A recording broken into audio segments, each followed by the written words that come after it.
With all of the news and everything that is circulated around, and, well, some tournament results, I think it's time that we bring up a few more cards you might want to keep an eye on. Alright, to the 30% of you that have not smashed the ever-living crap out of that subscribe button, smash it so you guys don't miss out. More awesome content. The first thing we need to talk about here is this Super Heavy Samurai FTK. Now, for those of you that don't know, this is a really cheeky interaction that involves basically reducing the defense of your Super Heavy Samurai new big guy, the new Synchro, and then you want to use some cards to effectively burn your opponent for a game based on that defense value. Now, this has actually shown up a couple of times in the OCG, but it didn't take off too crazily until a more recent Next Play tournament. Now, watching a deck go through a huge tournament and, you know, FTK your opponent, I think it was 5 of the 6 times, you kind of got to ask yourself, well, is it worth it to pick up the new and old Super Heavy Samurai support? I think the answer is yes. Yes, I've talked about this a good couple of times already, about the super heavy cards, and just those pendulum scales are absolutely insane. Alright, like the value that they bring to Super Heavy Samurai is nuts. The fact that you also get the chance to, you know, 1, play Super Heavy Samurai, 2, be able to use some of the most busted pendulum scales in existence, and 3, be able to have a built-in gimmicky FTK that you can, you know, choose to do or not to do. That seems like everything that I feel like Super Heavy Samurai players are going to want at the end of the day. So some consideration here to wanting to pick up these cards, I think, continues to go up. And maybe, just kind of maybe, as long as everything maintains a cheap course here, you can probably get these at a decent price. And I don't think that this deck is going to miss the mark come the TCG. I think that that's definitely written in the stars. Next up is going to be Synchron Stardust related good stuff. The key things to always consider are going to be, you know, tuning your junk speeder. Now, full disclaimer about this. No matter how gimmicky or how good new Stardust cards will always look, they always still kind of lose to the junk speeder getting interrupted. Now, we did get some new toys, which definitely makes junk speeder look a lot better, especially when you got a level 5 that you can now bring out and have it act as a non-tuner. Whoo! And then, you know, you have your original higher rarity stuff. You have the Stardust, Illuminate, all of the, Arrive in Light. All of these cards are relatively cheap. And I just wanted to give a, you know, shout out here to, now that we have Duelist Nexus rolling out here, and players are kind of taking a look at these new Stardust cards, and are they going to have competitive value? I don't think so.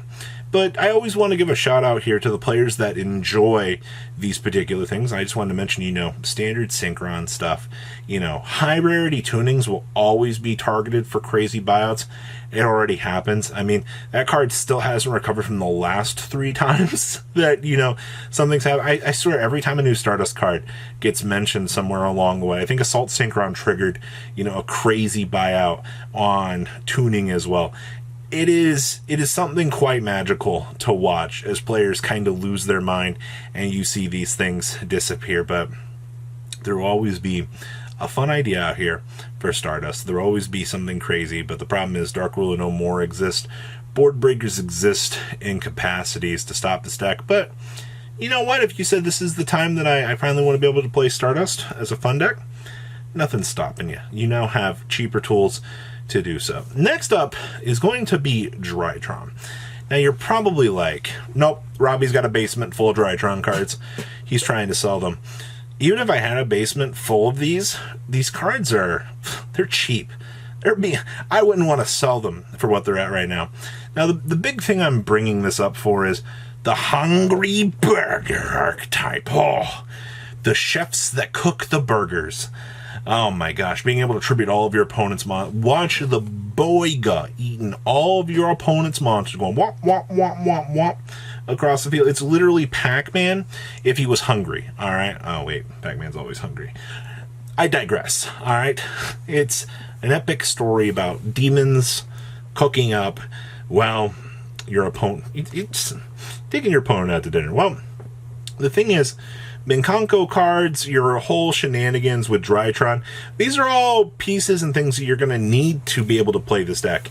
I believe, what was it? A few people were talking about, it was what, one Tron is like full combo for this deck. Now, whatever combo lines you want to go down, I've seen a lot of different methods to play this deck. Obviously, you know, standard Ben 10, you know, Tron, do the tributes. You know, how much of this engine you actually want to be able to dedicate to the deck? How much, you know, combo do you want to do? How much Minkonko do you want to splash in? All of these good ritual archetypes are kind of starting to blend together now, and they're giving you the chance to do all of these really cool toolbox options. And that's what I love about this game. You get so many cool options in terms of your deck building, and this is just one more notch on the belt of things that you can do with the already good established ritual toolboxes. It's just a shame that we have to rely on Matana's Tron to be the card that, you know, gets the rituals up and running because it tributes via attack. Next up is going to be Dinosaurs. Do-do-do-do-do, I'm a dinosaur. Okay, so I had to get that out of the way. The song's been stuck in my head since my friend was like, oh my god, Robbie, you're over 30. You're such a dinosaur. Rawr. So, I have been... Would you believe it if I told you that I've never actually played Dinosaurs before in my life? I could tell you what the choke points were playing against the deck, but I've never actually sat down and learned, you know, more basic combo. Well, the new Dinosaur stuff officially has sent me down the path of being a prehistoric to Dino Duelist. And let me tell you, my Dino DNA is surging as of late with this deck, because these Transcendrakes definitely gave me a chance to want to play this. Now, a lot of this is just going to come down to if you want to start touching this deck and you want to have the chance to, you know, play it. Three structure decks was, well, I mean, not even. Everything's massively cheap now. It's what? Like Ultimate Conductors, Overtex, Giant Rex, I guess. You know, the baby Cerasauruses, the Pterodons, all of the original basic dinosaur stuff gets power-ups with the Transcendrakes. That's what you want for an archetype like this. Is Konami looked at dinosaurs and they said, alright, so what levels of splashability can we actually add into this deck? And you need to play a Frostosaurus or a Megalomasher in order to get a little bit extra synergy. Sure, you can put one brick in the deck, but if you get 5 more extenders / starters in the deck, that's not a problem. Sure, you had 1 brick for 5 good cards? Okay. I don't see the problem with that. Plus, you know, you got a big fusion. Oh my gosh, big fusion. Big fusion boy hungry. Oh boy, those Transcendrakes get huge out here. And trust me when I say this, like, Dinosaur is a lot of fun. I didn't actually think I would ever say those words, considering all the previous iterations of the deck were not things that I typically enjoyed, but I think we've now reached the point that Dinosaurs kind of look fun. And the last one I want to mention here is Exchange. Now, this is something that's been kind of starting to show up in the OCG, and I'm not really sure why. I believe that they've just kind of reached the point in their format that they're looking at their opponent's hand and they're ripping away hand traps. And it's kind of...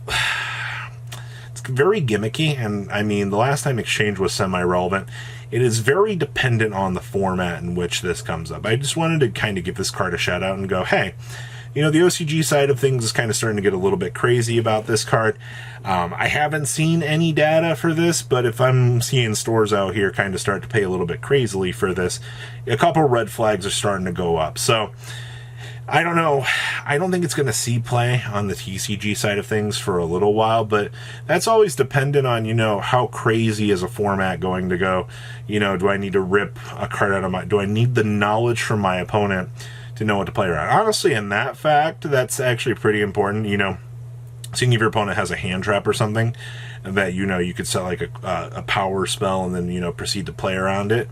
That's actually like your best value. It's still an inherent -1 at the end of the day, but it is definitely one of those cards that you're going to take a look at and you're going to go, there's definitely some sort of application for this. So that's everything I wanted to give a wee little bit of a mention for. A lot of this is very, very common sense, but there's also a cute little couple things that are kind of spinning around here. And once again, I love to talk about these ideas because Yu-Gi-Oh! Players love the craziest new toys. So please leave a comment down below what you guys think, and I'll see your beautiful faces back here later today, guys. Peace out.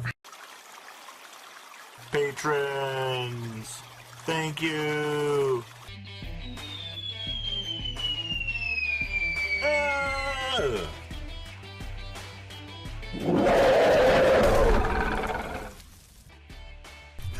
you so much for watching. Check out these other videos.